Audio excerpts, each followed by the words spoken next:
This program is for discussion purpose only. Business Plus TV or any of our anchor does not bear any responsibility or liability towards the content.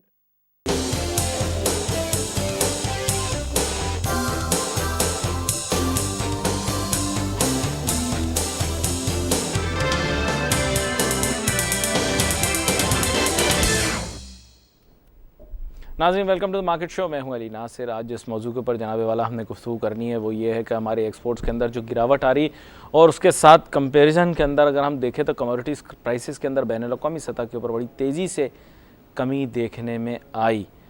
इस मौजू के ऊपर हम गुफ्तगू करेंगे और हम कोशिश करेंगे दोनों के कोरिलेशन के बारे में बात कर सकें। बहुत सारे ऐसे ममालिक जो कि मैन्युफैक्चरिंग के शोबे से वाबस्ता हैं वो तो बड़ी खुशियाँ मना रहे हैं कि कमोडिटीज़ प्राइसेस गिर जाने से उनकी रॉ मटेरियल प्राइसेस नीचे आ गई, लेकिन यहाँ पर मसला कुछ और ही है। मुल्क के अंदर स्टॉक्स ऑफ कमोडिटीज़ जो हैं वो गैदर होती चली जा रही हैं। अब उसका सलूशन किस तरह से निकालना है ये भी हमें देखना है। हमारे साथ आज बड़े ही आम मेहमान शामिल गुफ्तगू होंगे। जनाब शम्सुल इस्लाम खान साहब, मारूफ ताजिर व सनतकार रहनुमा। वेलकम करता हूँ सर आपको शो में। Thank you. किसी तारुफ के मोहताज नहीं, मज़ीद और बात नहीं करूँगा। 12 हमारे प्रोग्रामों में और दीगर और प्रोग्रामों में तशरीफ़ लाते रहते हैं। सर, आपने देखा कि पिछले साल के इख्तिताम पर तकरीबन कहा जा सकता है last to last calendar quarter में हमने देखा कमोडिटी प्राइसेस के अंदर बड़ी तेज़ी से कमी आना शुरू हो गई। अब उस तेज़ी से जो कमी आई तो हमने देखा तेल की कीमतें वगैरह तो वाज़े टेलीविज़न के ऊपर गुफ्तगू होती रहती है, लेकिन आम खाने पीने के अशिया जो हैं, जो ख़ास तौर पे कमोडिटी फॉर्म के अंदर ग्रेन्स जो हैं, बेसिक फूड ग्रेन, उनकी कीमतों में कमी आ गई। इसके साथ साथ वो तमाम कमोडिटीज़ जो कि link temperatures metal, semi precious metal से, उनकी कीमत में भी हमने गिरावट देखी। मुल्क पाकिस्तान के ऊपर इसके क्या असरात मुरतब हुए और बिलखुसूस आगाज़ में ये बताइएगा कि वो जो खुशियाँ मनाई गई और एक दूसरे को मिठाइयाँ खिलाई गई कि कमोडिटी प्राइसेस की कमी से अब पाकिस्तान की इकोनॉमी को बूस्ट मिलेगा और मुमकिन है एक्सपोर्ट्स के अंदर इजाफा होगा, वो कहाँ है? शुक्रिया अली नासिर साहब। आपने देखा कि कमोडिटीज़ प्राइसेस दुनिया भर में कम हुई, लेकिन साथ ही पाकिस्तान में वो कमोडिटी प्राइसेस कम नहीं हुई जो यहाँ प्रोड्यूस होती थी। तो इसका मतलब है कि हम दुनिया के किसी ऐसे खित्ते में रहते हैं जहाँ हमारा दुनिया से कहीं वास्ता ही नहीं है, हम किसी और दुनिया के लोग हैं। ख़राबी ये है कि आपने तो 2-3 साल की बात बताई है ना, मैं 30 साल से एक्सपोर्ट कर रहा हूँ और 30 साल की एक्सपोर्ट के अंदर मैंने ये देखा है कि हमारा जो कंसर्न क्वार्टर्स हैं जो एक्सपोर्ट को देखते हैं, लीस्ट एफिशिएंट लोग हैं। उन्होंने कभी सोचा ही नहीं कि एक्सपोर्ट कैसे बढ़ानी है, डिस्पाइट के पाकिस्तान। कौन लीस्ट एफिशिएंट है, प्राइवेट सेक्टर या कंसर्न क्वार्टर्स जो एक्सपोर्ट्स को देखते हैं? ठीक है। जब यानी quarters export development, trade development आप देखें उसमें मिनिस्ट्री ऑफ कॉमर्स भी आ जाती है, उसके अंदर आपके मिनिस्ट्री ऑफ इंडस्ट्रीज भी आ जाती है, प्रोडक्शन भी आ जाती है। इतने अहल लोग लगाए हैं हमने आपके लिए। और आपका जो है फिर टीडेप भी आ जाता है आप उसके अंदर। तो गवर्नमेंट के जितने अदारे हैं बेहतरीन लोग लगाए हैं आपके लिए। देखिए प्लानिंग कमीशन के अंदर, सॉरी, प्लानिंग और डेवलपमेंट के अंदर हैं, मंसूबा साजी और तरक्की के कामों के अंदर जनाब एहसन इकबाल साहब, आईवी लीग एजुकेटेड, ठीक है जी। खुर्रम दस्तगीर खान साहब, इंतहाई ज़िम्मेदार शख्सियत जो कि आपके तिजारत के मामलात को देख रहे हैं। इसहाक डार साहब, मारूफ और मशहूर चार्टर्ड अकाउंटेंट, दुनिया में माना हुआ उनका नाम, सारे लंदन स्कूल ऑफ इकोनॉमिक्स। आप फिर मुस्कुरा रहे हैं, मुझे भी मजबूर कर रहे हैं। लंदन स्कूल ऑफ इकोनॉमिक्स तारीफ़ करके गई है पाकिस्तान की मईशत की, और वर्ल्ड बैंक, IMF सब तारीफ़ें कर रहे हैं। एक आप अकेले आप बोल रहे हैं वो कंसर्न क्वार्टर्स ठीक नहीं है। मैंने कहा ना कि यहाँ पर जो 30 साल से पॉलिसीज चली आ रही है, ये एक आदमी पॉलिसी नहीं बनाता, नहीं। मिनिस्टर कभी भी आके कुछ नहीं करता, उसकी पूरी एक चेन होती है, उसके अंदर ब्यूरोक्रेटिक एक सिस्टम बना हुआ है जो पॉलिसीज बनाते हैं। मिनिस्टर तो सिर्फ एक गाइडलाइन देता है और समझे कि गाड़ी पे बैठा दिया गया जी ये हमारा बाबू है। पूरी फेलियर है हमारी ब्यूरोक्रेसी का कि हम डिस्पाइट के एग्रीकल्चर कंट्रीज हैं, हमारी प्रोड्यूस जो है वो ज़्यादातर 65% हमारे जो लोग हैं वो इस बिज़नेस से वाबस्ता हैं, एग्रेरियन बिजनेस से वाबस्ता हैं। उसके बावजूद एक्सपोर्ट ना बढ़ना एक अलमिया है। और ऐसा नहीं कि किसी ने पाकिस्तान पे काला जादू कर दिया कि जी आपके पास सब कुछ है और आप एक्सपोर्ट भी ना कर सको। ये हमारे वो पॉलिसी साथ इनकी सर कुछ पता नहीं, कल इन्होंने आपकी बात सुन ली है, कह भी दें कि हो गया हम पे। देखिए हो भी सकता मजाक के तौर पे तो ये बात सही, लेकिन बात ये कि इन्होंने एड्रेस ही नहीं किया इशू क्या है। इनके पास शॉर्टकट 2 होते हैं। एक, आप सब अगर किसी चीज़ की प्रोडक्शन बढ़ानी है तो सपोर्ट प्राइस बढ़ा दो, इर्रेस्पेक्टिव ऑफ के इंटरनेशनल मार्केट क्या चल रही है। ग्रोअर को जब प्राइस का सिग्नल मिलेगा वो डायरेक्ट वो क्रॉप लगाना शुरू कर देगा, हर शख्स लगा रहा होगा। जब वो बम्पर हो जाएगी वही ग्रोअर बेचारा रो रहा होगा, उसकी कमोडिटी को उठाने वाला कोई नहीं होगा, क्योंकि आपकी कॉस्ट हाई पे उगाया गया, उसकी इनपुट कॉस्ट को कम ही नहीं किया, उसको एक लालच दिखाया कि इतने में आपका हम चावल खरीद लेंगे, इतने की गंदम खरीद लेंगे, तो उसने लगा दिया। अब उसकी कॉस्ट इतनी हाई थी कि वो जब एक्सपोर्टर ने एक्सपोर्ट के लिए कोट किया तो अब वायबल ही नहीं रही, क्योंकि इंटरनेशनल मार्केट में कॉस्ट कुछ और है। अच्छा, एक गुजारिश बीच में ऐड करता जाऊं, आपको पता होगा कि 60s के अंदर हमारी जो नई डेवलपमेंट इकोनॉमिक्स की अप्रोच थी दुनिया की, पाकिस्तान में भी अपनाई गई, ग्रो मोर फूड के तौर पर, यानी खाने पीने की अशिया की ज़्यादा जो है वो कुछ ज़्यादा फ़रोग़ दिया गया एग्रेरियन सेक्टर के अंदर, एग्रीकल्चर सेक्टर के अंदर। तो आज आप महसूस करते हैं क्या पाकिस्तान सेल्फ सफिशिएंट हो गया अपनी फूड? देखिए, आप सेल्फ सफिशिएंट हो, राइस आपके पास सरप्लस है, वीट आपके पास सरप्लस है, शुगर आपके पास सरप्लस है, लेकिन सेल्फ एफिशिएंट होने के बाद आप इनएफिशिएंट हो गए हो एक्सपोर्ट लेकिन मार्केट में। एक दफा आपने प्रोग्राम में कहा था कि लेंटिल में हम नहीं हैं। देखिए, मैंने अभी आपको सिर्फ 2-3 कमोडिटीज बताया, आपके पास और सारी कमोडिटीज भी हैं। मैं अभी आपको आ रहा हूँ कि रीजन इतनी दुनिया में प्राइसेस कम हुई और हमारी एक्सपोर्ट क्यों नहीं बढ़ी, क्योंकि आपने जो है सपोर्ट प्राइसेस के जरिए अट्रैक्ट कर लिया, बढ़ा दिया, जिसमें आपकी वीट भी शामिल है, जो दुनिया में आज $184 पर टन के हिसाब से, तो पाकिस्तान में $330 के पर टन के हिसाब से है। आपने आर्टिफिशियली उसकी प्राइस, सपोर्ट प्राइस को इतना ज़्यादा रखा कि ग्रोअर लालच में आके उसने बहुत ज़्यादा कर दिया। इसी तरह से चावल, आपका नेबरिंग कंट्री है, वहाँ की जो कॉस्ट प्राइस है, जो इनपुट कॉस्ट है ग्रोअर की, वो पाकिस्तान से कई गुना कम है। कि आज वहाँ पे बासमती चावल 47-45 रुपए किलो मिल रहा है, जबकि पाकिस्तान में बासमती जो है वो 100, 75, 80 मतलब डिफरेंट ग्रेड है, यहाँ तक कि 150 रुपए किलो तक बासमती चावल मिलता है। तो ये वजह क्या है कि हमारे यहाँ इनपुट कॉस्ट को कम नहीं किया गया, सपोर्ट प्राइस दिखा के आपने बम्पर कर दी। अब देखें, आपके पास पूरा एग्रीकल्चर कंट्री होने के साथ साथ आपके पास और माइनर क्रॉप्स भी होती हैं, जैसे आपने दालों का जिक्र किया। हमने फोकस सिर्फ मेजर क्रॉप्स पे रखा, जो हमारी पॉलिटिकल क्रॉप भी हैं। उसमें आपका कॉटन, शुगर केन, आपने वेट और राइस, ये 4-5 क्रॉप्स आपने जो रखी हुई है, उस पर ही फोकस रहता है। जबकि आपके पास जो माइनर क्रॉप्स हैं वो हाई प्राइस वैल्यू है और प्रोडक्ट्स हैं, और उनकी कमोडिटीज़ को ज़्यादा फोकस करना चाहिए था। कि एक किसान जो है, अगर आपका वो ज़ीरा कल्टीवेट कर रहा है, क्यूमन सीड अगर लगा रहा है, तो वो आज $2000 की मार्केट में है पर टन पे। अगर एक तुखमारिया सीड लगा रहा है, जिसको बैसल सीड भी कहते हैं, तुखमलंगा आम जुबान में कहते हैं, शर्मंदा आप उसमें डालते हो ना, हाँ, डालते हैं। ये वो है जो $2000, $1800 इंटरनेशनल मार्केट आज है, और पिछले 2 साल $4000 पर टन पे थी। हमने अपॉर्चुनिटीज हमेशा मिस कर दी, हमने किसी चीज को देखा नहीं। आप कह रहे हैं यानी हाई वैल्यू प्रोडक्ट ये वो कमोडिटीज हैं। मैं कहता हूं आज इनको डाइवर्ट करना पड़ेगा अपने ग्रोइंग सेक्टर को, एग्रीकल्चर सेक्टर को, कि आप डाइवर्सिफाई करो क्रॉप्स को। आप सिर्फ चावल, गंदम, गन्ना ना होगा, गन्ना उगाने वाले को शुगर केन वाले मारते हैं, राइस ग्रोअर जो है वो अलग रो रहा होता है कि उसको वो प्राइस नहीं मिलती, क्योंकि इंटरनेशनल मार्केट में एक्सपोर्ट नहीं हो सकता। बहुत सारे लोग कहते हैं कि बहुत सी एग्जॉटिक किस्म की जो ये फल, सब्जियां वगैरह, ये पाकिस्तान के अंदर कंट्रोल्ड एनवायरनमेंट में भी और ओपन एनवायरनमेंट में ग्रो की जा सकती हैं। बिल्कुल, यहाँ पर देखिए तो ऐसा है, और यहाँ पर आपके पास जो एक अल्लाह ताला ने ज़मीन में खासियत रखी है, इसकी जो रीजन की जो खसूसियत है पाकिस्तान की खासतौर पे, उसका टेस्ट, उसकी क्वालिटी दुनिया भर में बेस्ट है। आपके यहाँ सीसम सीड तिल उगता है, आपने उसको भी इग्नोर किया। अगर दुनिया भर में प्राइसेस महंगी है तो पाकिस्तान से तिल एक्सपोर्ट हो जाएगा, वरना नहीं होगा, आजकल नहीं हो रहा। इसी तरह से आपके पास जो है कोरिएंडर सीड, फेनल सीड, ये माइनर क्रॉप्स थी। चिलगोज़ा, पाकिस्तानी चिलगोज़ा दुनिया भर में नंबर 1 जो दुनिया का मेजर एक्सपोर्टर हैं, वो आपसे इंपोर्ट करके यूज़ कर रहे थे। चाइनीज़ आपके चिलगोज़े के दीवाने हैं। आपके पास एप्रिकॉट, आपके पास वॉलनट, ये अल्लाह ताला ने ब्लेसिंग दी भी, हमने अपनी नाअहली की वजह से इनको इग्नोर करके शेल्फ में बंद कर दिया, और जो जितना उगाया किसी ने लाए करके चले गए। अब आपके पास एक्सपोर्ट बढ़ाने का इस सिनेरियो में जब कमोडिटी प्राइसेस गिर रही थी, तो क्या आपके पास बेस्ट सोल्यूशन ये था कि आपको अपने जो है ग्रोअर्स को इनपुट कॉस्ट कम करते, टारगेटेड उसको सब्सिडी दे देते। आपकी जो नेबरिंग कंट्री में फूड सिक्योरिटी और दुनिया में कुछ ऐसे एग्रीमेंट हैं जिसकी उस पर वो आपको फॉर्म में सब्सिडीज दे सकते हैं, आपने नहीं दिया, जिसकी वजह से आपकी जो है इनपुट कॉस्ट ग्रोअर्स की हाई रही, वो कमोडिटीज एक्सपोर्ट नहीं हुई। आपने साथ ही उन क्रॉप्स को जो हाई प्राइस क्रॉप्स थी उनको इग्नोर किया, आप एक्सपोर्ट नहीं कर पाए। अब आप कहते हो जी कमोडिटी प्राइसेस कम हो रही हैं, दुनिया में प्राइसेस कम हुई, लेकिन उन कंट्रीज़ ने जो हमारे कंपटीटर हैं उन्होंने इस सिनेरियो में एक्सपोर्ट्स बढ़ाई। पाकिस्तान पीछे रह गया।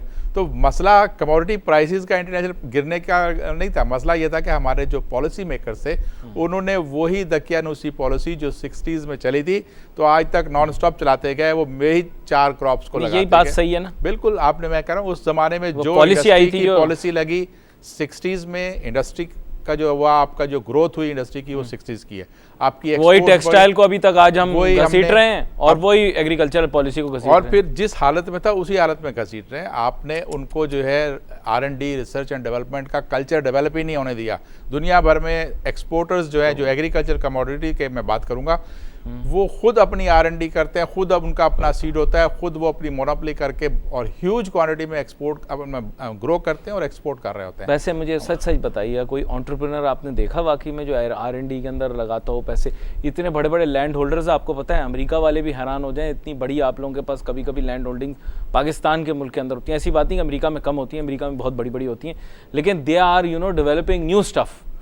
What stuff are we developing? हमने कुछ नहीं किया, हमारे तो लैंड रिफॉर्म भी प्रॉपर नहीं हुए। अगर आपने बड़े जिम्मेदार रखने थे, जैसे ऑस्ट्रेलिया में, अमेरिका में आप बात कर रहे हो, तो वहाँ पर मैकेनिकल ग्रोइंग पे गए हैं। वहाँ पर एक आदमी जो है वो 10,000 एकड़ को पूरा प्लोइंग कर लेता है, वो सब कुछ लगाता है। और दुनिया के जो अदर कंट्रीज जो फार्मिंग बड़े स्पेशलिस्ट थे, जब उनकी इकोनॉमीज डाउन हुई तो उन्होंने जाके ऑस्ट्रेलिया में जॉब शुरू कर दी, उन्होंने जाके अमेरिका में जॉब शुरू कर दी। सर, एक अमेरिकन फार्मर मिले हमारे यहाँ लोकल, एक लैंड लॉर्ड से, हमारे लोकल फ्यूडल से, तो उनसे पूछने लगे आपके पास कितने पीस ऑफ लैंड है जो आपका? उन्होंने कहा कल्टीवेटेबल लैंड मेरे पास 750 एकर्स है। पाकिस्तानी ने बोला, उन्होंने बोला हमारे पास कल्टीवेटेबल लैंड एक पर्सन के पास 1250 एकर्स है। पाकिस्तानी जो लैंड ये अपने फ्यूडल थे, इन्होंने बोला मेरी लैंड्स के ऊपर 1200 लोग एम्प्लॉयड हैं। उन्होंने बोला मेरे 1250 एकर्स के ऊपर सिर्फ 8 लोग एम्प्लॉयड हैं और बाकी हम जहाज से उस पर स्प्रे करते हैं और हमारे पास कंबाइन मशीन है और ये सारी चीज़ें जो हैं सोइंग के लिए भी हम जो है वो उस तरह का मैकेनिकल सिस्टम इस्तेमाल करते हैं। सर, आप इन्फ्लुएंस की दौर में पड़े हुए हैं, आजकल के दौर में वो 8 बंदों के साथ वो चला रहे हैं। एफिशिएंसी है। जब बात मैंने की ना कि हमारे लोग पहले तो जो कंसर्न मैनेजर्स हैं जिन्होंने पॉलिसी बनानी होती है वो लीस्ट एफिशिएंट, फिर आपने उसी सेक्टर को एफिशिएंट होने नहीं दिया जो ग्रो कर रहा है, जो इन्वॉल्व है उस सेक्टर में। R&D की अब आप बात कर रहे थे, R&D में तो हमारे यहाँ ये तक था कि हमारे एक्सपोर्टर्स R&D का जो पैसा था वो भी अपनी कॉस्ट में एडजस्ट करके पास ऑन कर रहे थे बेनिफिट, ताकि कम्पीट कर सकें। तो ये जहाज जो उड़ता है ऑस्ट्रेलिया में हम दिखाते हैं, वो पेस्टिसाइड वगैरह स्प्रे करता है, फिर हम देखते हैं तो वो इरिगेशन कैसे करते हो? ऐसी मेरा जहन पूछ रहा है, मेरा जहन। देखिए, स्प्रिंकल इरिगेशन का सिस्टम तो उनका चलता है, वो तो सब जगह हो रहा है। उसके अलावा जो आपने तो जहाज़ों की बात की, अब लेटेस्ट ड्रोन, जिसको अभी मीडिया में आप देखते हैं जो छोटे-छोटे ड्रोन जिस पे आपने कैमरे लगा के शूट कर रहे हो, उसके ऊपर स्प्रे लगा दी गई है, वो स्प्रे कर रहा है, फार्मर खड़ा होकर उसको पूरा चेक कर रहा है और पूरे, अब एक बच्चे को खड़ा कर दो वो खेलता भी रहेगा, स्प्रे कर देगा आपका। क्या बात ये है कि उस टेक्नोलॉजी को यूज कैसे किया जाए। हमारे यहाँ तो वो मीडिया को सलाम कि उन्होंने उसको ड्रोन को यूज कर लिया अपनी शूटिंग के लिए, ये एग्रीकल्चर सेक्टर में भी यूज हो सकता है और आराम से दुनिया में कर रहे हैं वो काम हो सकते हैं। You are right. एक स्प्रे बॉटल उसके साथ अटैच कर दें, कोई ऑटोमेटिक सिस्टम लगा दें, करता रहेगा। हमने अपने लोगों को मोटिवेट किया कि आप ज्यादा उगाओ, सरप्लस हो गया, मैन्युफैक्चरिंग करी तो क्वालिटी नहीं बनी, सरप्लस हो गई चीजें, वैल्यू नहीं मिल रही। अब आप वो दुनिया के जो है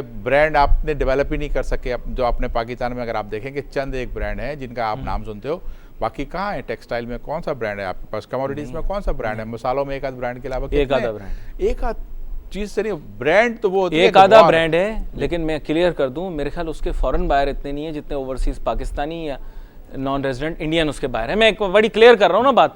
असल चीज ये है कि चीज आप ऐसी बनाए जो फॉरेनर जो है वो अपने यहाँ यूटिलाइज करें। बिल्कुल, मार्केट इंक्रीज होगी। इसमें क्या होता है ब्रांडिंग के ऊपर कि अगर आप लोकल मार्केट को कैटर करके ब्रांड को प्रमोट कर लेते हो तो आपका जो फर्स्ट जो बायर है वो आपका ही पाकिस्तानी होता है जो वहाँ जाके रह रहा है या उस एथनिक कम्युनिटी के लोग होते हैं। उसके बाद टेस्ट डेवलप करना जो होता है वो एक्सपोर्टर का इंपोर्टर के साथ मिलकर जॉइंट वेंचर होता है कि अब वो मार्केट जो डोमिनेट कर रही है पॉपुलेशन, अगर आप चाइना में कोई चीज बेच रहे हो तो चाइना में चाइनीज डोमिनेट करते हैं, वो आपके टेस्ट को पसंद नहीं करेंगे, तो वहाँ इंपोर्टर के साथ मिलके आपने वहाँ पर टेस्ट डेवलप करना है। सर, थोड़ा सा एक चुपता हुआ सवाल, चूंकि आपके साथ काफ़ी मज़ा आता है, थोड़ा wide broad perspective. Biryani festival आप करते हैं, बहुत से ममालिक के लोग ऐसे होते हैं मिर्चें नहीं खाते, इस तक कि आपका बहुत बड़ा राइस कंज्यूमर है ईरान, उनका वो टेस्ट नहीं है जो आपका टेस्ट है, उनकी consumption of salt and spices फ़र्क है, उनका कंजम्पशन ऑफ शुगर फ़र्क है आपसे, सीधी बात है ना सर, और आपका फ़र्क है। इसी तरह टर्की के अंदर अगर आप जाएं तो वहाँ पे फ्लेवर फ़र्क है, चाहे डिशेस हमसे मिलती जुलती क्यों ना हो देखने में। इसी तरह आपने चाइना का जिक्र किया, उनके मसाले फ़र्क हैं, स्पाइसी है, लेकिन वो हमारी टेस्ट का नहीं, हम उनके टेस्ट के नहीं। तो क्यों ज़बरदस्ती दुनिया भर के अंदर बिरयानी फेस्टिवल करते फिर रहे हैं भाई? ज़रूरी थोड़ी किसी ने बिरयानी खानी है आपकी। यही मैं कह रहा हूँ कि आप उनकी लोकल डिशेस को अपने प्रोड्यूस में तैयार करो। अगर वहाँ पर आपका चाइनीज अगर पसंद करता है फ्राइड राइस और चिकन राइस और दूसरी चीजें, तो उस तरह का चीज बना के लोकल डिश को पहले दो, let them to taste your food, उसके बाद आप उसको प्रमोट करते चले जाओगे। और आपके पास आज दूसरे कंपटीटर यही कर रहे हैं। उन्होंने अपनी मार्केट डेवलप इस तरह से की है कि पहले तो उस मार्केट में जाके अपने जो सेटल थे ओवरसीज नॉन रेजिडेंट पीपल, वो वहाँ बैठे, उन्होंने शुरू किया, पड़ोसी को खिलाया, वो भी आया, उसने देखी, पड़ोसन ने देखा, तो इस तरह से एक डेवलप होती चलेगी कल्चर।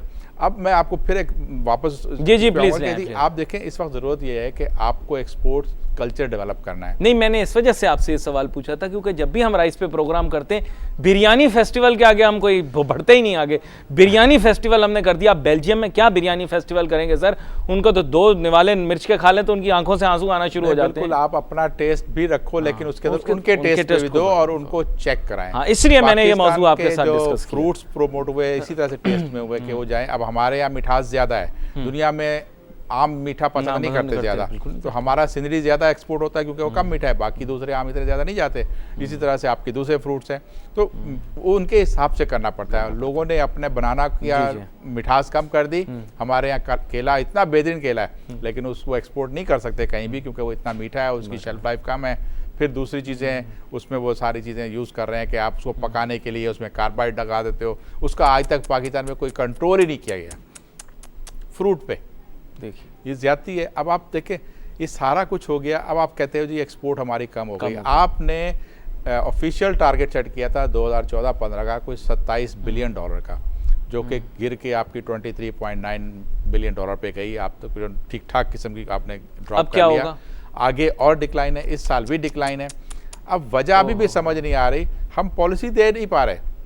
ट्रेड पॉलिसी जो कंसर्न क्वार्टर देते हैं हर साल, जुलाई बजट के बाद आती है, वो हमारी जो है अभी तक नहीं आई, 6-7 महीने से ऊपर डिले हो चुकी है। जबकि इंडिया ने रिसेंटली जो पॉलिसी अनाउंस की उस पर इम्प्लीमेंट लास्ट ईयर के अप्रैल से शुरू भी हो चुका है और सब वो काम कर रहे थे। एक्सपोर्ट पॉलिसी एक्सपोर्ट इस वक्त जो है जब रिसेशन आता है तो आपको क्या होता है कि अपने एक्सपोर्टर्स को एक सपोर्ट देनी होती है कि जाओ मार्केट करो, हम आपके साथ हैं, हम आपकी कॉस्ट शेयरिंग करते हैं। आपकी पैकेजिंग कॉस्ट पाकिस्तान में बहुत महंगी है, आप किसी भी चीज़ की शेल्फ प्रोडक्ट आप शेयर नहीं ले सकते। अच्छा, मैं इस पर आपके साथ गुफ्तगू जारी रखूंगा, लेकिन मुझे एक छोटी सी ब्रेक लेनी है। ब्रेक के बाद वापस आते हैं, इस अहम मौजू के ऊपर अपनी गुफ्तगू जारी रखेंगे।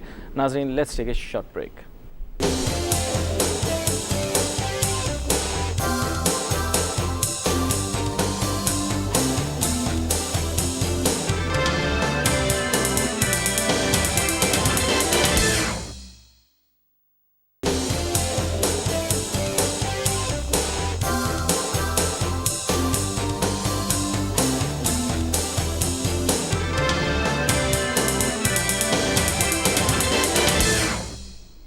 नाजरीन, ब्रेक पे जाने से पहले हमारी गुफ्तगू जारी थी। हम शमसुल इस्लाम खान साहब के साथ गुफ्तगू कर रहे थे एक्सपोर्ट कम होने की। नवीद का हूँ लफ्ज़, नवीद चले नवीद इन्होंने सुना दी इस हिसाब से कि इन्होंने कहा कि मुस्तकबिल में हो सकता है एक्सपोर्ट और कम आए, प्रेशर आए, लेकिन और मालिक ने अपनी एक एक्सपोर्ट पॉलिसी डिवाइस कर ली है और अपनी इंडस्ट्री को सपोर्ट करने के लिए एक मैकेनिज़्म इन प्लेस कर दिया है, जिसमें इन्होंने हमारे पड़ोसी मुल्क हिंदुस्तान का जिक्र किया है कि उन्होंने ऑलरेडी उसको प्लेस करके सपोर्ट देना शुरू कर दी ताकि वो इस मार्केट को जल्दी से एक्सप्लोर कर सकें। और चंद ममालिक का मैंने सुना है कि सर जब से ये रिसेशनरी फेज़ आया है उनकी एक्सपोर्ट में इजाफे का इंदिया दिया जा रहा है, ऐसा है? हमारे कॉम्पिटिटर जो हैं, देखिए पिछली दफा मैंने आपने बात की थी इस मौजूद। बिल्कुल, एक्सपोर्ट बढ़ती ही पॉलिसी से बढ़ती हैं और पॉलिसी बनती है सिनेरियो मार्केट का जो डेवलप होता है उसके हिसाब से। ऐसा नहीं होता है कि 60s में मेरे सीनियर ने कुछ बनाया था तो मैं आज भी उसको चलाता रहूँ। हमारे पास आप तो डॉक्टर महबूबुल हक का पीछा नहीं छोड़ेंगे, देखिए वो उनकी थ्योरी छोड़ देंगे, वो अपनी हम नहीं छोड़ेंगे उनकी थ्योरी। तो बात यह है कि आपको मार्केट के हिसाब से चलना चाहिए। आपके पास 2 आपकी मेजर एक्सपोर्ट्स हैं, टेक्सटाइल, उसके बाद जो मेजर आपका राइस आता है जो $1 बिलियन के अंदर चले गए। दोनों में ही आपका नेगेटिव हो रहा है, आपका डिक्लाइन आया। टेक्सटाइल सेक्टर की आपने इनपुट कॉस्ट इतनी हाई कर दी है कि आज वो बांग्लादेश से कम्पीट नहीं कर पा रहा। बांग्लादेश में 8% एक्सपोर्ट्स बढ़ी हैं। दिसंबर लास्ट जो है 2014-15 के जो 6 महीने जो गुजरे इनके, हमारे यहाँ माइनस हुई है। तो आप ये देखें कि वो चीज़ जो रॉ मटेरियल पाकिस्तान से लेता है और उसको जाके वैल्यू एड करके जाता है तो उससे एक्सपोर्ट करता है। दुनिया में अब क्या है कि वैल्यू एडिशन पे चल रही है। बता देना थोड़ा सा इनपुट में क्या बढ़ा है। कॉटन की प्राइस पूछता हूँ तो कहते हैं अंडर कंट्रोल है। तो एनर्जी के अंदर आपको पता है वज़ीर आज़म साहब ने आपके लिए स्पेशल पैकेज दिया, 3 रुपये आपको कम करके दे दिया, और आपको क्या चाहिए, GSP प्लस आपको दिला के दिया। मतलब वैसे बता रहा हूँ, सारी चीज़ें आपके लिए आसान कर दी हैं, एक्सपोर्ट फाइनेंस आपके लिए आसान, दुनिया जहाँ की मरात आपको दे दी। आप कह रहे हैं इनपुट कॉस्ट, पहले रीजन के अंदर आप कंप्लेन करते थे, अब रीजन के अंदर इंटरेस्ट रेट अब तो ज़्यादा नहीं है। देखिए ये इंटरेस्ट रेट और आपका जो भी जो कम हुआ है वो तो एक दुनिया में जो सिनेरियो बना था, वर्ल्ड दुनिया के जो सेंट्रल बैंक से वो तो माइनस में चले गए, उन्होंने तो 0% पे भी लिया है। पाकिस्तान में अगर इंटरेस्ट रेट आया नीचे तो इसमें कोई वो इंसेंटिवाइज नहीं किया गया किसी को आपने बूस्ट करने के लिए कम किया, आपने मार्केट के हिसाब से चले हो, आपने इन्फ्लेशन कम किया, आपके जो है कुछ रह नहीं गया। बाकी बात यह है कि जब आप एक्सपोर्ट बढ़ाना चाहते हो किसी चीज़ की तो पहले तो आपको मेजर एड्रेस करना था टेक्सटाइल सेक्टर को, और वहाँ एक डिमांड आती थी कि जी आप डिवेल्यूएशन करो। मैं इसके अगेंस्ट हूँ, मेरा टेक्सटाइल से वास्ता नहीं है, लेकिन ये हेल्दी टूल नहीं है जो यूज़ किया जाता है। और डिवेल्यूएशन क्योंकि आप जिस कंट्री से कोई मैन्युफैक्चर कर रहे हो, अगर वो कंट्री रॉ मटेरियल प्रोड्यूस भी कर रही है तो आपकी ओवरनाइट प्राइसेस चेंज हो जाती हैं। सुबह आप आँख खुलेगी तो कपास की प्राइस बढ़ चुकी होगी, यार्न की प्राइस बढ़ चुकी होगी। इंटरनेशनल मार्केट से या तो आप ग्रोअर से लेके पूरी चेन संभाल लो, आप कर नहीं सकते, तो वो तो रहा नहीं। आपने जब से ये मौजूदा हुकूमत आई है ठीक ठाक किस्म के टैक्सेस बढ़ा दिए। 830 बिलियन का मैं कहीं पढ़ा था कि टैक्सेस इन्होंने बढ़ाए हैं आते ही। अब वो जो टैक्सेस आप बढ़ा रहे हो मुख्तलिफ जगह लग रहे हैं, तो हर आदमी जो चेन से वाबस्ता है उसकी कॉस्ट भी बढ़ गई। तो सिर्फ ये नहीं रहता कि जी आपके पास जो है इंटरेस्ट रेट हाई है, आपके रॉ मटेरियल में अब आप एक प्रोड्यूस कर रहे हो, ये कहाँ का है कि आप उस पूरी चेन को जो 10 बिलियन 12 बिलियन की एक्सपोर्ट कर रही है, उसका रॉ मटेरियल आप रॉ कॉटन एक्सपोर्ट कर रहे हो, आप यार्न एक्सपोर्ट करे जा रहे हो। यार वैल्यू एडिशन पे आओ, $1 की चीज़ बेचने एक्सपोर्ट वो कर रहे हैं जो दूसरी वाली इंपोर्ट कर रहे हैं जो आपको चाहिए, बोले वो वाली एक्सपोर्ट हो रही है जो मार्केट में जिसकी ज़रूरत नहीं है। सही बात है, हेल्दी पॉलिसी होनी चाहिए। मैं ये कहता हूँ कि फोर्सेस को आपस में compete कराओ, और फर्स्ट राइट जो है वो आपकी लोकल इंडस्ट्री का है जो वैल्यू एडिशन पे जा रही है।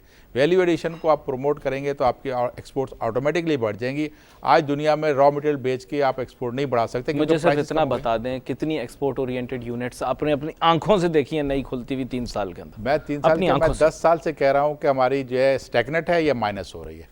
हमारे पास ये सबसे बड़ा जो नई यूनिट लगते आपने नहीं देखे? यूनिट नहीं लगते देखे इतने ज्यादा, जो गिनती के चंद लोग हैं तो सुकर डाइस का मतलब है कि बिजनेस मोनोपोलाइज हो रहा है। आप मारूफ कारोबारी शख्सियत है, मतलब आपने अपनी आंखों से देखा है कि कोई बढ़ता हुआ कोई बड़ा यूनिट कोई आया, कोई $1 बिलियन इन्वेस्टमेंट आई हो एक टेक्सटाइल यूनिट के अंदर? आप मुझे बताएं, हम बोलते हैं GSP प्लस हासिल कर लिया, ये कर लिया, वो कर लिया। कुछ इन्वेस्टमेंट आ रही थी चाइना की, वो भी चले गए। आपको बहुत सारी चीज़ें चाहिए होती हैं। आपका जो आपकी मार्केटिंग है वो आपकी कंट्री की मार्केटिंग आपकी गवर्नमेंट ने करनी होती है, आपके फॉरेन मिनिस्टर्स ने करनी होती है। पॉलिसीज लिहाजन जितने भी बनते हैं, या दुनिया की जो पॉलिसी है वो ट्रेड के को लेके चल रही होती है। हमारी ट्रेड डायरेक्शन और हमारी फॉरेन पॉलिसी दोनों ही अलग अलग हैं। हमारे पास दुनिया में इस वक्त जो है, अब सबसे बड़ी मार्केट ईरान आपका नेबर बैठा हुआ है। राइस आपकी एक्सपोर्ट कम हो रही है, ईरान के साथ आपका सिस्टम ही नहीं है बैंकिंग का। अब अलाउ किया, जब दुनिया में देखे जहाँ सेक्शन ख़त्म हुई है वहाँ इतने लोग पहुँच गए दुनिया के, यूरोप से इधर उधर सब लोगों पर एग्रीमेंट कर रहे हैं, डील कर रहे हैं। हमारा अभी तक बैंक अलाउ करने का आज स्टेटमेंट आया जी, स्टेट बैंक ने अलाउ कर दिया। तो अच्छा हो गया ना, आप एक दिनों में हो जाएगा अभी ये काम। देखिए आप उनके साथ एक एग्रीमेंट करो, FTA की भी बात हो रही है। मैं ये कहता हूँ कि जहाँ आपके बॉर्डर मिलते हैं वहाँ आप उनके साथ ऐसा ट्रेड एग्रीमेंट करो कि ड्यूटी फ्री एग्रीमेंट कर लिया करो कि आपका सामान आएगा हम ड्यूटी नहीं देंगे, हमारा जाएगा आप नहीं लोगे। तो इससे रिजल्ट क्या निकलेगा? आप उस लॉस को ना देखें, रिजल्ट ये निकलेगा कि ऑलरेडी बार्टर जो बॉर्डर के तरीफ है वहाँ पर तो एक आपकी ट्रेड चल रही होती ना, जो आप डॉक्यूमेंटेड ही नहीं करते। जब आप ड्यूटी फ्री कर दोगे तो लॉस, रेवेन्यू लॉस तो आपको पहले ही हो रहा है। आप ड्यूटी फ्री कर दोगे तो आपका जो जितना डॉक्यूमेंट गुड्स जो है वो आपकी थ्रू प्रॉपर चैनल आना शुरू हो जाएंगी।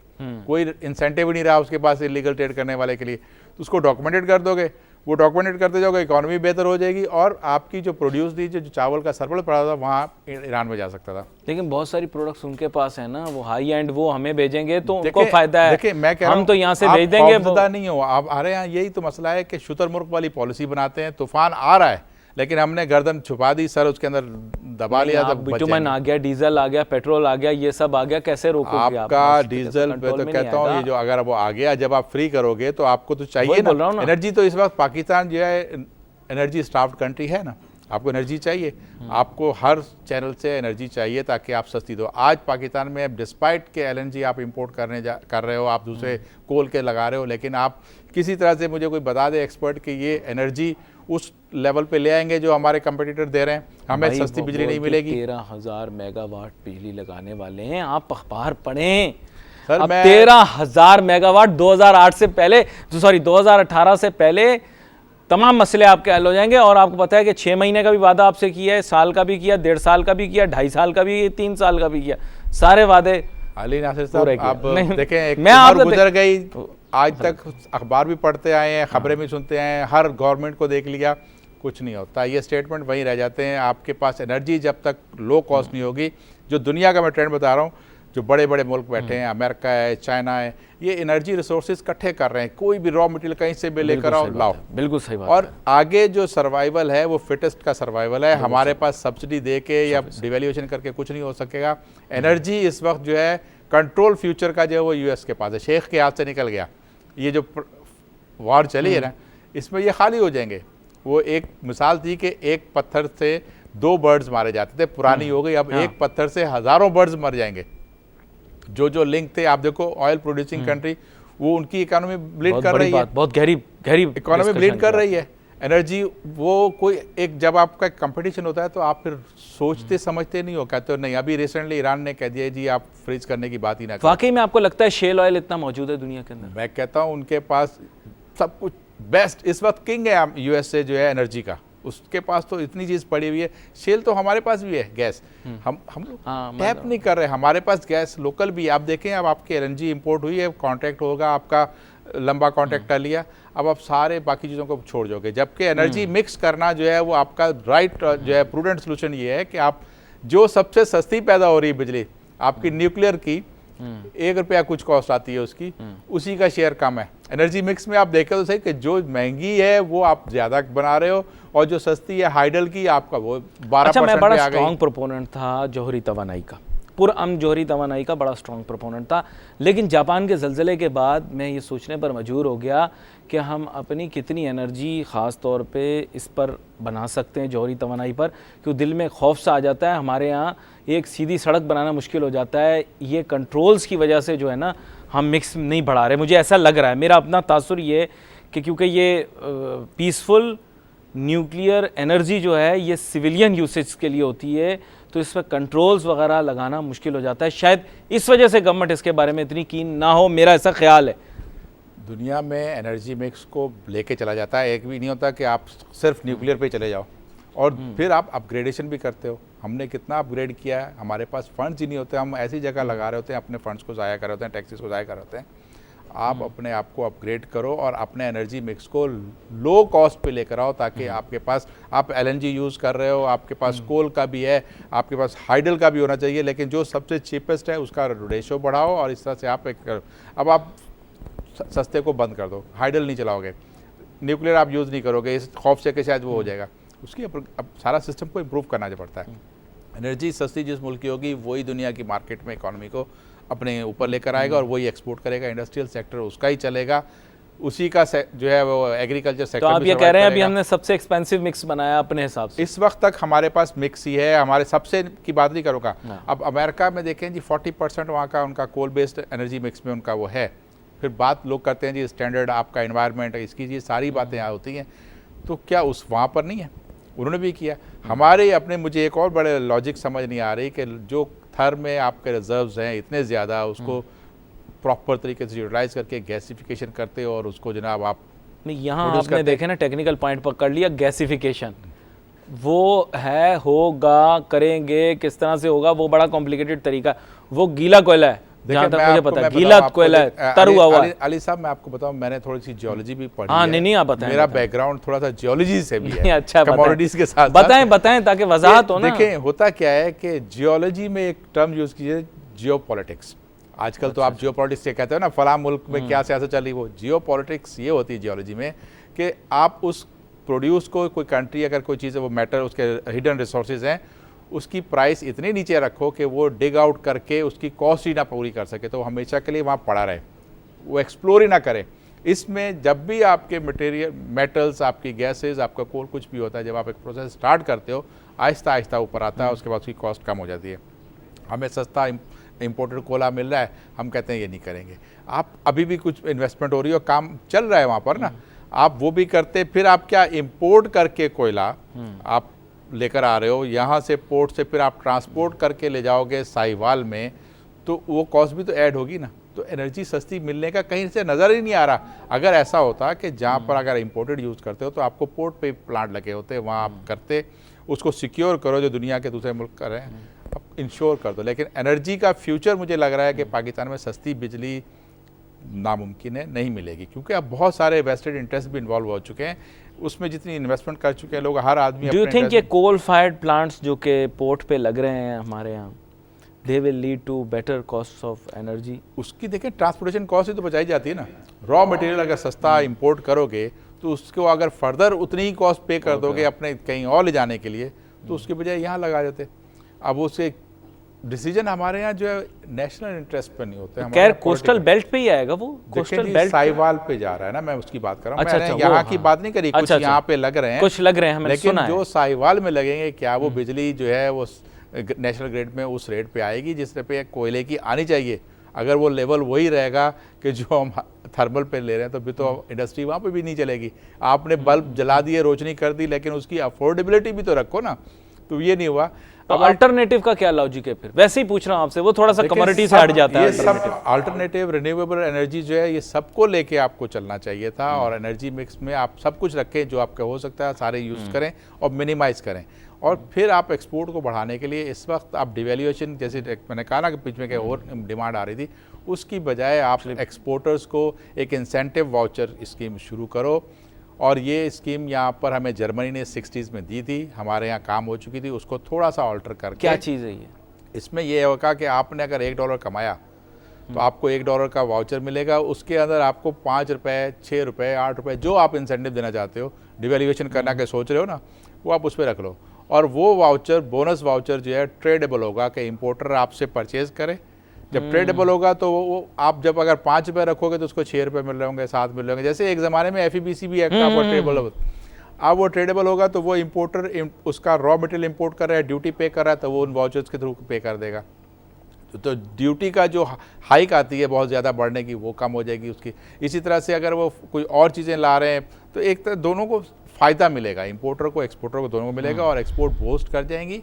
इससे मिलती जुलती स्कीम इंडिया ने भी हमारे कॉपी करी, बनाया और फ़ायदा उठाया। और अभी फिर उन्होंने एक और चीज़, ये market sector wise, market wise incentive दे के वो एक्सपोर्ट बढ़ा रहे हैं। तो आप वो झटका जो डिवैल्यूएशन का देते हो और पूरी इकोनॉमी को बर्बाद कर देते हो, उससे आप बच जाओगे और एक्सपोर्टर्स इंपोर्टर्स के हाथ में रहेगी चीज़, उसकी रॉ मटेरियल, क्योंकि आप बेसिकली तो आप इंपोर्ट ओरिएंटेड कंट्री हो, जी। तो जो चीज़ इंपोर्ट हो रही है वो सस्ती रहेगी, महंगी नहीं हो पाएगी इतनी, और एक्सपोर्टर को इंसेंटिव मिल जाएगा कि आपने डिवैल्यूएशन तो की नहीं, उसको एक इंसेंटिव मिल गया, वो मार्केट से गैदर कर रहा है, वो बोनस ट्रेड ही होते रहेंगे और आपका जो है रेवेन्यू पे इतना बढ़ा नहीं है। क्या फिर दूसरी बात ये कि अगर आप पाकिस्तान में कभी बात हो रही थी ना जी, टैक्स नेट में लाओ, टैक्स नेट में जी नहीं आ रहे।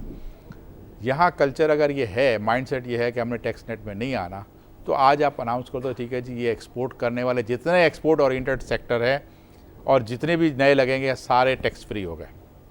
अब आप देखें उस पे अगर आपका 23-24 बिलियन एक्सपोर्ट होती है, आप उसको कैलकुलेट कर दो कितना रेवेन्यू निकालते हो जी, जो टैक्स की शक्ल में इकट्ठा करते हो। जी। उससे कई गुना ज़्यादा आप बोरोइंग करके जो 8.25% पे यूरो बॉन्ड लाते हो, तो कॉस्ट हाई हो जाती है ना। तो आपको वो कॉस्ट हाई करने के बजाय अगर आप अपने लोकल लोगों को जो है वो इस तरह से इंसेंटिव देते हो, तो आपकी एक्सपोर्ट बढ़ सकती है। ये सर एक शय सुर्खी मेरे पास मौजूद है, मुझे पता नहीं किसी हद तक करेक्ट हो या नहीं, लेकिन आपके सामने मैं रखे देता हूँ। 14.4% जो है वो कमी जुलाई तक जैन हमने देखी है। ये एक अखबार की जो ख़बर है मैंने आपके सामने रख दी है, और ये कि 7th स्ट्रेट मंथ में इसमें गिरावट दिखाई दी है। बिल्कुल, देखिए ना, ये नॉट ए स्मॉल थिंग, ये स्मॉल नहीं है। मैं वही कह रहा हूँ कि अब आप स्मॉल थिंग इस सिनेरियो में अभी आपने रिसेंटली एक देखा था जी, विजन 25 बनाया गया था। जी जी। बड़ी हाई कॉस्ट पे करके मैकेंजी कंपनी ने बना के दिया आपको। आपने उसमें एक्सपोर्ट का टारगेट रखा था कि पहले ही साल में उसके अंदर दिया था कि 35 बिलियन एक्सपोर्ट करेंगे, जबकि हमारा जो मिनिस्ट्री ऑफ कॉमर्स का टारगेट था वो 27 बिलियन का था। पहले साल ही फ्लॉप हो गई, हाँ। क्योंकि आपकी जो एक्सपोर्टेबल कमोडिटीज़ हैं वो हाई वैल्यू वाली नहीं है। आपने वैल्यूडेशन को प्रमोट नहीं किया, आपने ब्रांडिंग को किया नहीं, आपका बहुत सारा आपके पास जो अवेलेबल मैन्युफैक्चरिंग हो रही है वो हाई कॉस्ट पे हो रही है, तो आप एक्सपोर्ट कैसे कर लोगे? क्या कोई कंपनी आके इंश्योर तो नहीं कर सकेगी ना? आप जिस मार्केट में जाओगे वहाँ आपको कम्पीट करना है श्रीलंका से, बांग्लादेश से, इंडिया से, आपके जो नेबर बैठे हुए हैं, जो आपकी ट्रेडिशनल मार्केट्स हैं, वहाँ तो यही कंपटीटर हैं। वो अपनी एनर्जी की कॉस्ट कम करके अपना मैन्युफैक्चरिंग को प्रमोट कर रहे हैं और हाई वैल्यू पे जा रहे हैं। और दुनिया में आज जो है हाई वैल्यू एडेड का ही काम हो रहा है। फ्रूट्स का पाकिस्तान ब्लेस्ड है कि हर फ्रूट पड़ा हुआ है। हम वही आज डब्बे बना के एक्सपोर्ट कर देते हैं, जो $5-6 मिल जाते हैं हमको कर लिया। उसकी वैल्यूडेशन क्या होती है? आप उसकी अच्छी पैकिंग करो, उसके ड्राई करो। ड्राई मैंगो आपका एक्सपोर्ट होता है, दुनिया में मार्केट बन गई है कि कैंडीज़ खाने की बजाय अब लोग कहते हैं फ्रूट की कैंडी ले लो। ड्राई किया हुआ है, आज थाईलैंड उस पर काम कर रहा है। पपाया उसका ड्राई किया हुआ जा रहा है। उसके बाद जो फ्रूट है वो सारे हर चीज़ को उन्होंने स्लाइस कर दिया। केला आपका एक्सपोर्ट नहीं होता। आपका केला इसलिए एक्सपोर्ट नहीं होता है कि आपके केले के अंदर जो चेन है उसके वो मसाले यूज़ करके उसको ख़राब करते हैं। आप उस केले को लाओ, उसकी चिप्स बनाओ, वैल्यू एडिशन हो गई, वही पैक करो, बनाना चिप्स आपकी जो चलेगी वो लोग खाएंगे। दुनिया में उसकी मार्केट है। इसी तरह से पाकिस्तान में आलू बहुत ज़्यादा हो जाता तो ₹5 किलो, कम हो गया तो ₹50 ₹100 किलो हो गया। नहीं, एक मिनट आलू तो हमारे ₹5 किलो मिलता है भाई। जी, वो मैं यही कह रहा हूँ कि ₹5 अभी मैंने मीडिया पे सुना था कि ₹5 मिला। ग्रोअर जिसने उगाया, मीडिया को छोड़ दें, आपने कभी ₹5 किलो देखा है? मुझे अभी तो इस नहीं, साल अभी की बात करें आप, साबका अदवार की बात ना अभी करें। आज की मेरे ख्याल में उन्होंने मार्केट में अपने पिछले दौर की बात कर ली। ₹15 किलो तो आज भी मार्केट में है। ये जो है कि जब आप एक्सपोर्ट करते हो ना, तो एक्सपोर्ट आपकी कमोडिटीज़ की प्रोडक्शन बढ़ाती है। आलू कुछ ज़माने में रशिया बहुत गया था, वहाँ शॉर्टेज हो गई तो डिमांड बढ़ गई थी, तो लोगों ने बहुत लगाया और आज तक लगा रहे हैं। बेस्ट आलू पाकिस्तान का, उसका पोटैटो पाउडर बने, उससे रिलेटेड जितनी इंडस्ट्री लगेगी बहुत सस्ती लगेगी, उसकी चिप्स बनाए, उसको एक्सपोर्ट करें, आप मार्केट में आ जाओगे। इसी तरह से ऑनियन का भी है। आप कटिंग पे ख़राब कर देते हो। इंडिया उसकी प्रॉपर ड्राइंग करता है, मैच्योर करके निकालता है। आज भी दुनिया में वो बेहतरीन प्राइस उनको सबसे सस्ती प्राइस पे एक्सपोर्ट करके दे रहा है। वहाँ सेक्टर डेवलप हो गया। हमारे यहाँ एक चीज़ की एक्सपोर्ट बैन होती है, दालों का आपने एक वक्त जिक्र किया था। दालें पाकिस्तान ने अपॉर्चुनिटी मिस की और आगे भी करेगा, क्योंकि दुनिया में जब आपकी, हमारे यहाँ क्या होता है कि आपने एक एक्सपोर्ट बैन कर दी ना, तो फिर वो कभी ख़त्म ही नहीं होती, अलाउ ही नहीं करते। आज आप देख लो कि जब बैन हुआ था उस वक्त आपकी ₹50 किलो चने की दाल थी, तो आज ₹150 किलो, ₹125 किलो चने की दाल है।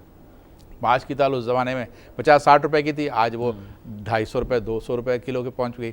मूंग की दाल वो भी आपकी, ये हर चीज़ बढ़ती चली गई। बैन ने कोई असर तो नहीं दिखाया। उसके बैन से ये हुआ कि जो ग्रोअर उससे मुतालिक थे उन्होंने कल्टीवेशन कम कर दी, क्योंकि जब सस्ता माल आप म्यांमार का ला के, आप इथोपिया का ला के, कनाडा ऑस्ट्रेलिया का ला के डालोगे तो ग्रोअर के पास क्या होगा? उसकी क्रॉप आने से पहले माल आप डाल देते हो। यहाँ पे लोकल चने की फसल आती है मार्च के महीने में, ऑस्ट्रेलिया में शुरू हो जाती है अक्टूबर नवंबर दिसंबर से आपकी जो है शिपमेंट आना शुरू हो जाती है। यहाँ पे जब शिपमेंट आना शुरू हो जाएगी तो उसकी क्रॉप आने से पहले ही आप उसको दबा रहे हो। ये सेंसिबल इकोनॉमी तो नहीं है ना। आप अगर उसको इंसेंटिव देते कि जी जो एक्सपोर्ट ये इसमें पल्सेस में ग्रोअर लेकर आएगा और हमने इसकी जो ब्रांडिंग करके एक्सपोर्ट करेगा उसको अलाउ करें। इंटरनेशनल मार्केट में आप 1 kg पैकिंग, 5 kg पैकिंग, आप एक 25 kg पैकिंग, इस तरह से ब्रांडिंग की पैकिंग का रखते, आपके इंडस्ट्री लग जाती। वही ग्रोअर जो प्रोड्यूस करके मार्केट में सिर्फ ऑर्थोडॉक्स स्टाइल दाल मिल को माल कहता है, जब वो एक्सपोर्टर बड़े यूनिट्स को माल देगा तो उसको अच्छी प्राइस मिलेगी। एक दफ़ा प्रोग्राम में मेंशन किया था कि हमारे यहाँ लेंटिल इंपोर्ट होती है बहुत दफ़ा, तो हमारे यहाँ तो सिलसिला और ही है, लेंटिल पल्सेस का सिलसिला, और दालें बाहर से आ रही हैं। मैं वही कह रहा हूँ कि दालें सारी प्रोड्यूस यहाँ पाकिस्तान में होती हैं। उसमें चना है, मसूर है, माश है, मूंग है, हर चीज़ चिक पीस तक होता है। तो फिर बाहर से क्यों मंगवा रहे हैं? हमारे यहाँ के प्राइस जब आपकी क्रॉप कम होती जाएगी तो प्राइस बढ़ती जाएगी ना। उस सप्लाई कम हो गई, डिमांड ज़्यादा है आपके पास, तो आप मार्केट चलाओगे। जब आप इंपोर्टेड लाना शुरू कर दोगे तो स्टफ इतना आएगा, जैसे आपने FTA चाइना से साइन किया तो अब इंपोर्टेड गुड्स आ रही है, तो आपकी लोकल इंडस्ट्री दब रही है। आपको फ्लोरिश करना है, आपको उसको इंसेंटिव देना है ग्रोअर को, और ग्रोअर का इंसेंटिव ये होता है कि उसकी कमोडिटी की एक्सपोर्ट अलाउ कर दो, ताकि उसके पास एक्सपोर्टर भी हो, उसके पास लोकल मार्केट भी हो। दोनों जगह वो माल देगा, बहुत ज़्यादा प्रोड्यूस करेगा। डाइवर्सिफाई प्रोटेक्शनिस्ट पॉलिसी है ना अभी जनरली, अभी अप्लाई हो रहा है कि जो चीज़ें यहाँ ज़रूरत है पहले यहाँ की ज़रूरत पूरी करो, फिर उसके बाद बाहर जाने दें। तो यहाँ की ज़रूरत जब तक पूरी नहीं होगी हम कैसे बाहर जाने देंगे? आपने खुद ही कहा था। यही पॉलिसी गलत भी है, क्योंकि जब दुनिया में आप क्या करते हो कि सस्ती चीज़ दुनिया की ले आओ, वो लोकल भी कंजम्पशन में चलेगी और आपकी बेस्ट अगर अच्छी वैल्यू की एक्सपोर्ट हो रही है वो होती है। इंडिया ये करता है, दुनिया भर से रॉ मटेरियल इंपोर्ट करता है। उनकी हल्दी प्रोड्यूस होती है तो वो इथोपिया से भी हल्दी ले लेता है और उसको सस्ती लोकल मार्केट में चला देता है, अपनी एक्सपोर्ट कर रहा है। आपके पास अच्छी चीज़ें हो रही हैं, आप एक्सपोर्ट भी करो, सस्ता भी लाओ। दोनों रास्तों को, इंपोर्टर और एक्सपोर्टर को कम्पीट कराएं तो आपके पास प्राइसेस स्टेबल रहेंगी। और गवर्नमेंट को चाहिए कि जितनी हाई प्राइस कमोडिटीज़ हैं उसकी जो है उसकी प्रमोशन करें, ताकि ये 4 क्रॉप्स जो ना रह जाएं और किसान बेचारा हालत उसकी ख़राब है, गंदम में भी ख़राब है, हर जगह। तक बात कर रहे हैं कि अब अगर हमने अपने आप को फूड स्टफ्स, एग्रीकल्चर वगैरह में सेल्फ रिलायंट ना किया तो आगे जाके लाइव स्टॉक, मीट, ये भी सब पैक्ड जो है ये इंपोर्ट होगी। जैसे आजकल सी फूड इंपोर्ट होना शुरू हो गया है, बिल्कुल यही और ये सब पैक्ड होके आया करेगा और सारी हमारी मार्केट पे छा जाएगा। ये बड़ी अहम गुफ्तगू आपसे करनी है, लेकिन आइंदा आने वाले प्रोग्राम के अंदर इस मौजू के ऊपर आपके साथ गुफ्तगू करूँगा, क्योंकि इस दफ़ा एक्सपोर्ट पे बात कर ली, अगली दफ़ा फ़िलिप दूसरी साइड पे बात करेंगे। आपका बहुत शुक्रिया शमसुल इस्लाम खान साहब, आप प्रोग्राम पर तशरीफ़ लाए। हमेशा ऐसे मौज़ूआत लेकर सामने आते हैं नाजरीन आपके, कि जो बड़ी अहमियत रखते हैं आजकल के दौर में और आजकल के जिस वक्त से हम गुज़र रहे हैं, ख़ास तौर पे उसमें जो चैलेंजेस होते हैं इकोनॉमिक, उनको आपके सामने पेश करते हैं। हमारे प्रोग्राम का वक्त ख़त्म हो गया, लेकिन हम आपके सवालात और आपके भेजे गए मज़ामीन के जो हैं वो ख्वाह रहते हैं। आप हमें सोशल मीडिया के ज़रिए ज़रूर भेजते रहा करें। आज के लिए अली नासिर को, हमारी टीम को इजाज़त दीजिए। अल्लाह हाफ़िज़।